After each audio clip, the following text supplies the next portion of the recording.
Welcome to Coruzant Technologies, home of the Digital Executive Podcast. Welcome to the Digital Executive. Today's guest is Jeff Collins. Jeff Collins, CEO of WanAware, has over 25 years of experience driving profitable growth by transforming brands, companies, and cultures. He is passionate about leading disruption through insight-driven strategies that activate brands and companies, attract customers, inspire stakeholders, and create community. In 2020, Jeff began developing WanAware after recognizing the need for an effective IT observability solution due to the limitation of outdated legacy tools and antiquated models. He also holds leadership positions at 21 Packets as the chairman and Lightstream as the chief strategy officer. Jeff serves on the boards of multiple technology companies, contributing his expertise in cybersecurity, AI, networking, and data transformation. Well, good afternoon, Jeff. Welcome to the show. Thanks, Brian. Thanks for having me. Absolutely. I appreciate you making the time. I know we do a lot of podcasts during the week and getting to see and hear everybody virtually, of course, across the globe. And I know today you're hailing out of that great place of Boulder, Colorado. I'm just an hour ahead of you, but appreciate it. Let's just jump right in, Jeff. With over 25 years of experience in transforming brands and companies, what pivotal moments have shaped your approach to driving profitable growth? That's a great question, Brian. I mean, when I look back in my history, starting in the late 90s in technology, we've had so many points where the industry has had transformative moments. When I think about the late 90s, we had things like, VMware creating a hypervisor and doing things like that and being able to change the way that we deploy servers and services, the way that the industry does that. And each one of those paradigm shifts that we've had, it's created great opportunities for me throughout my career. And as I've looked at each one of those pivotal moments have allowed me to kind of think about things differently, because every time somebody goes out and does something transformational or transformative, it creates opportunity. So in the late 90s, when that happened, we had a whole bunch of other things that started changing. Security started changing. And I'm sure everybody that's listening remembers how security requirements changed so much at that point in time. We stopped securing things like a castle. When we started thinking about, well, how do we secure things that might be moving around and might be changing?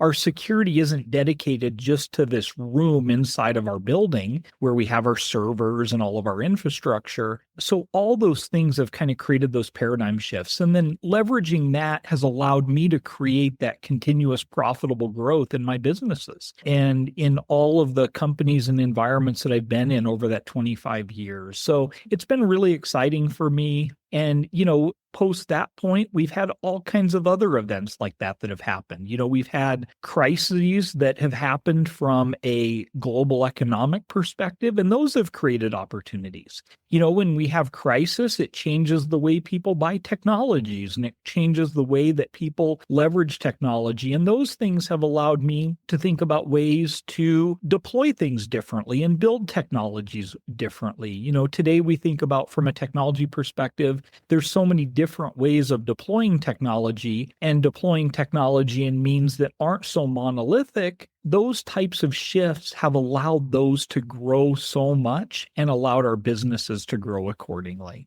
So really, those are kind of some of the big pivotal moments, I would say, over the last 25 years that have changed things for me and have driven that profitable growth of my businesses. That's awesome. There's always something going on, especially in the tech world. As you know, it's like leapfrogging, especially the last couple of years during COVID and AI and everything else. But really do appreciate that. Whether it's a transformational change or there's a challenge, whatever it is, you can always expect change to be constant. So I appreciate that. And Jeff, in 2020, you founded WanAware to address the limitations of legacy IT tools. Can you elaborate on the specific challenges you identified and how WanAware's intelligent observability platform addresses them? Yeah, that's a great question. So when I started WanAware, I actually built it based on a lot of those things that I had seen, let's call it in the previous 20 years. When we think about observability and knowing about what is going on inside of an environment, that's really hard for most companies. Most companies that exist today, regardless of if you're a small company, maybe you have 5 people, or you're a really big company and maybe you have hundreds of thousands, understanding what's going on with your technology stack is hard.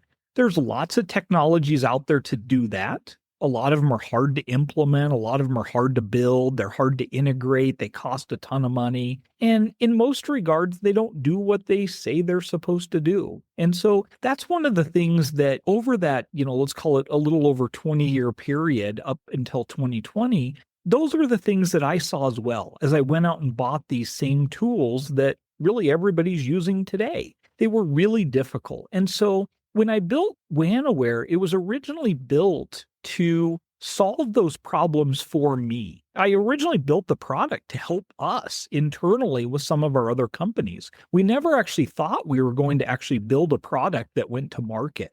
But after building it internally and utilizing it and seeing the benefits that we had, inevitably some of our really large customers found out about it. And they heard about the technology we were using internally, and they were seeing the benefit that we had. And some of our engineers, as engineers often do, and I'm sure everybody who's listening to this right now knows that this happens. Engineers get excited about something, and then they start telling people, hey, we have this cool thing. Let me show it to you. And with that, our big customers started seeing that. And then those customers came to us and said, hey, we would really like to buy that thing that you built.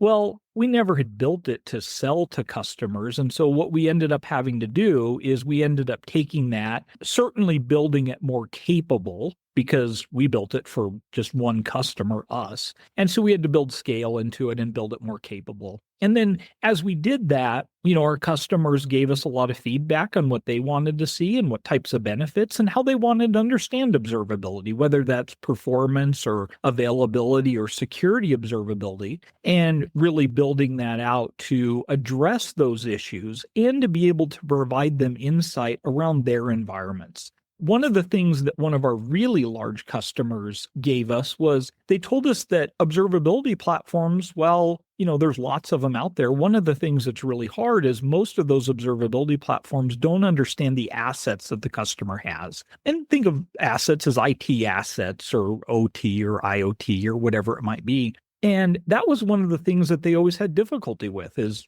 understanding what they have, feeding that into the platform, and as their environments change, be able to do those things. And so that was one of the great things we got from one of our large customers. That's one of the things that's really helped make the intelligent observability platform exist is the fact that we understand what customers have, those known and those unknown assets, and we're able to pull those in, be able to deal with those, and then ultimately give that actionable intelligence that customers look for so that they can ensure that their environment's operational at scale, regardless of their size, and be able to remediate that as necessary and applicable. Those are kind of some of the big things that we saw as we built this platform and dealt with kind of some of those limitations.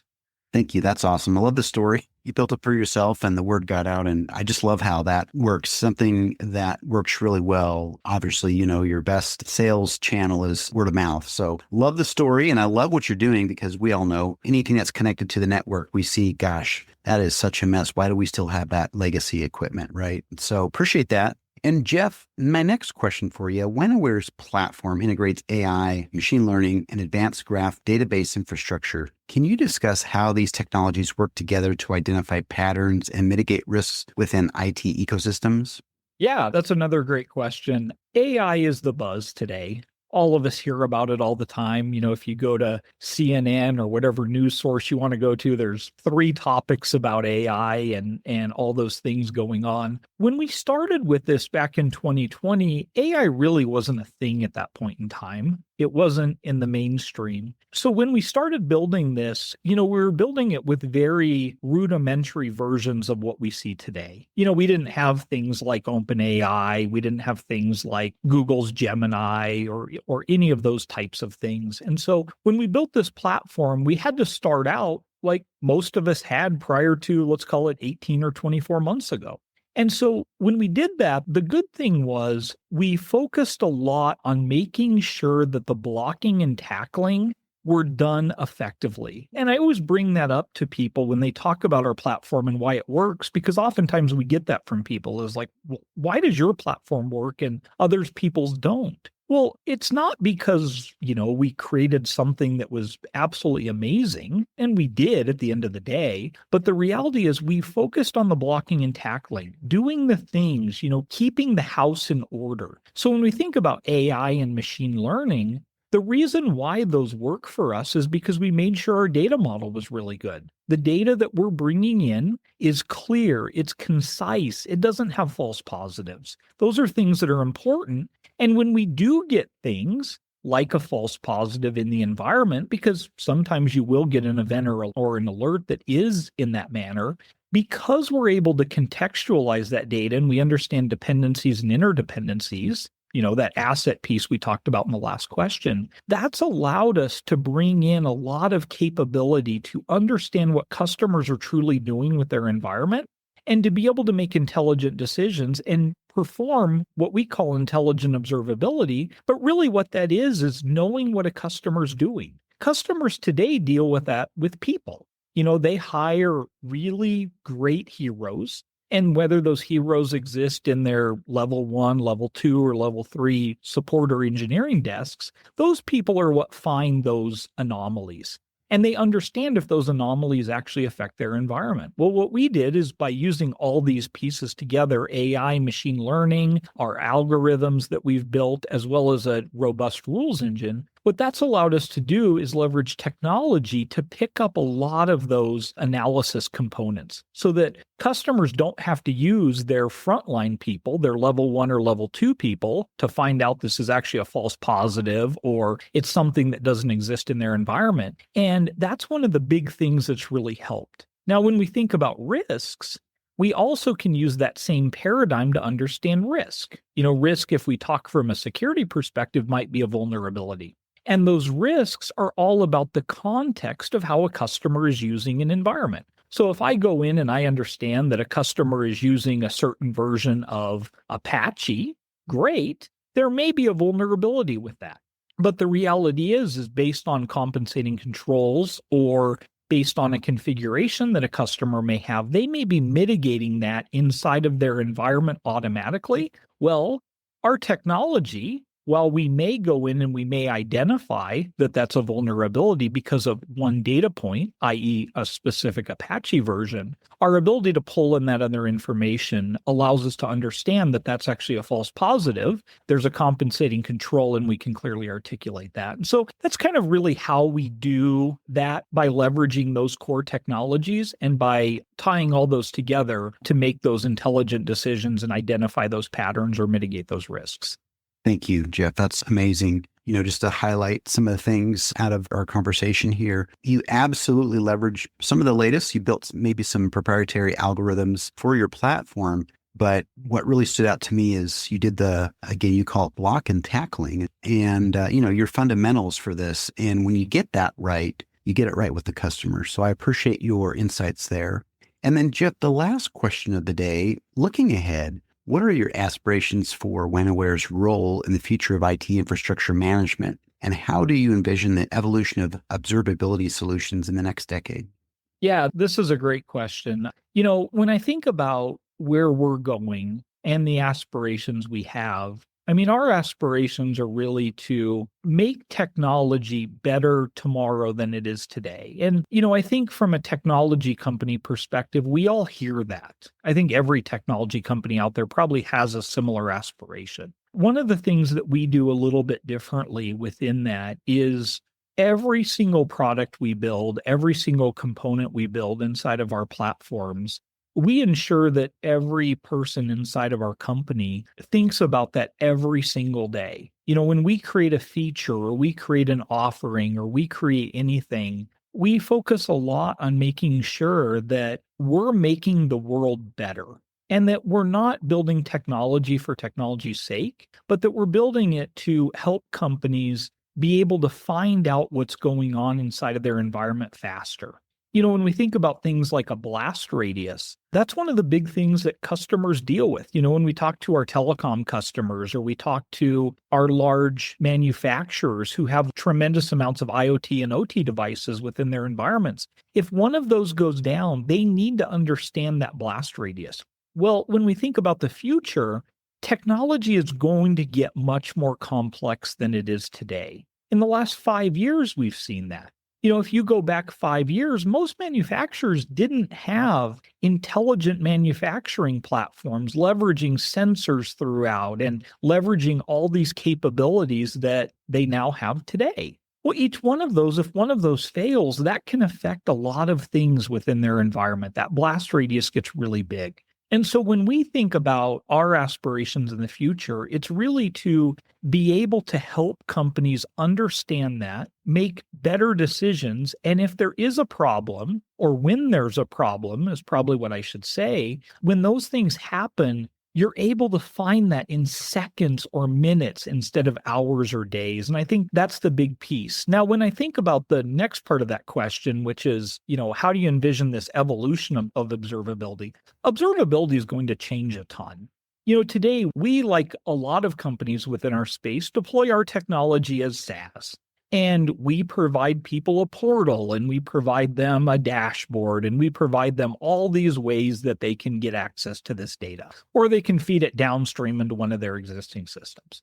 The reality is, I think the evolution of this is going to change a lot. When we think about AI and we think about LLMs and generative AI and things like that, companies, as they adopt more and more of that, they're going to be leveraging those tool sets or those platforms to get the information that they're looking for. You're going to go and you're going to ask, we'll pick OpenAI, you're going to go and tell OpenAI, hey, I would like to know, what are my risks within this area corporate wide? And that's going to go out, and we're going to become one solution within that umbrella where we're able to provide observability. Again, you want to minimize those false positives. You want to minimize those risks that an observability tool can give. But the reality is that that's where things will go. And I think from a timing perspective, we're going to see that pretty quickly.